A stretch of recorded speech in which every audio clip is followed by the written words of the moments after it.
If you're giving a lot in your relationships, you're really empathetic as a highly sensitive person, this makes sense, but it often leads to resentment. So in this video, we're going to be talking about how to deal with that resentment and a few ways that you can show up more and get your needs met.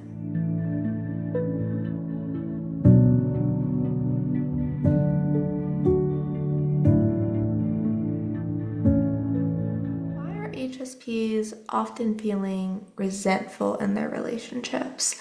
As a highly sensitive person, you're probably giving a lot to others, but maybe not getting as much back. Being highly empathetic, we often put others first. We take care of the people in our lives, but we often forget to take care of ourselves. And so often we're giving too much. We're saying yes to every invite. We're helping people when they need it, but we're not setting boundaries. So that could be one reason the resentment is there. When the resentment is there, it means there's an imbalance of sorts. There's a lot going out, but there's not a lot or anything coming back to you. And so you can start to feel empty, start to feel frustrated, invalidated, misunderstood. There's a lot of other feelings that can go along with the resentment. So the first step is checking in. How much am I giving? And is there a need to set a boundary? To maybe pull back a little bit, to turn that attention back to yourself, to offer yourself some empathy and some care instead of giving it all away. So boundaries can look a lot of different ways. They can be direct or indirect.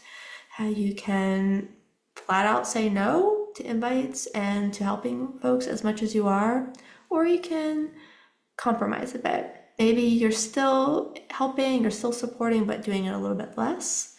And maybe you're asking for compromises when someone invites you to do something, saying, well, I'm happy to go out to lunch. Can we go to this other spot instead? That's a little more quiet. So your nervous system feels okay and you're not overstimulated, and getting back from the hangout feeling completely depleted and possibly resentful because the other person is fine and unimpacted. Or are there ways that you just maybe pull back? You don't answer texts after a certain hour of the day, or there's a day of the week where you go a little bit quiet. So you may or may not communicate those things to other people, depending on the relationship. And it's also important to look at, are you doing for others what you're really wanting done for yourself? This is one that I realized recently that I'm guilty of. Where I will want something done or I appreciate a certain gesture. And you often hear about the love languages, quality time or gifts or words of affirmation. So we often will give others what we want for ourselves, and then we're frustrated or resentful that it's not coming back. And as sensitive people, we're often not communicating or asking directly what we want because we're highly intuitive, we're highly perceptive, we're highly empathetic. We can read people really well. We often know what they need before they do, or we know what they need without them needing to say it. It's another reason we're really good gift givers.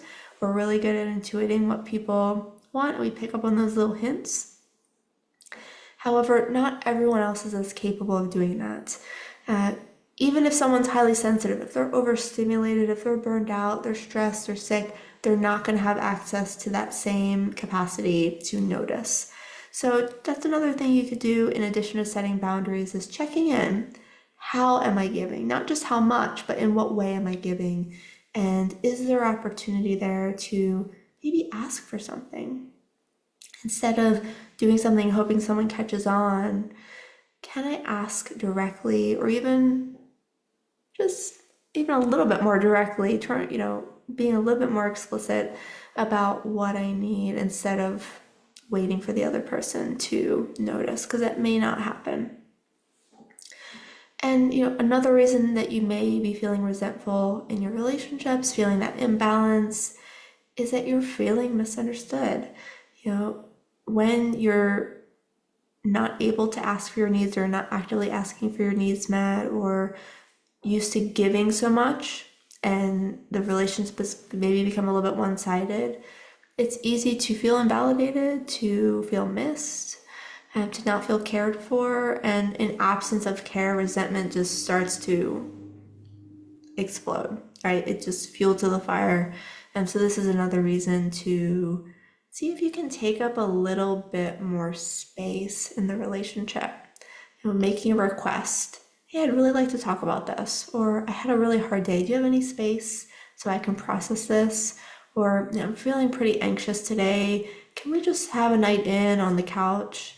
And just little ways that you can start to interject your needs and start to shift the balance a bit.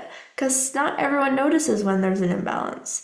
Not that they're doing it on purpose. Some people might, but it's usually folks just don't notice. You've gotten into a rhythm in the relationship and they're used to it being a certain way and they're not as perceptive, they're not as intuitive, so they may not notice if you're feeling a little bit off or irritable or emotional, especially if you're not being outright with it. So see if you can take up a little bit of space and see if you can advocate for your needs just a bit, and then say no or ask for something different when you're giving too much. Feel free to share your own experiences with feeling resentful in your relationships in the comments down below. You can also check out the description for more HSP resources, including my free Sensitive Self-Care workshop. Thanks so much for watching, and I'll see you next time.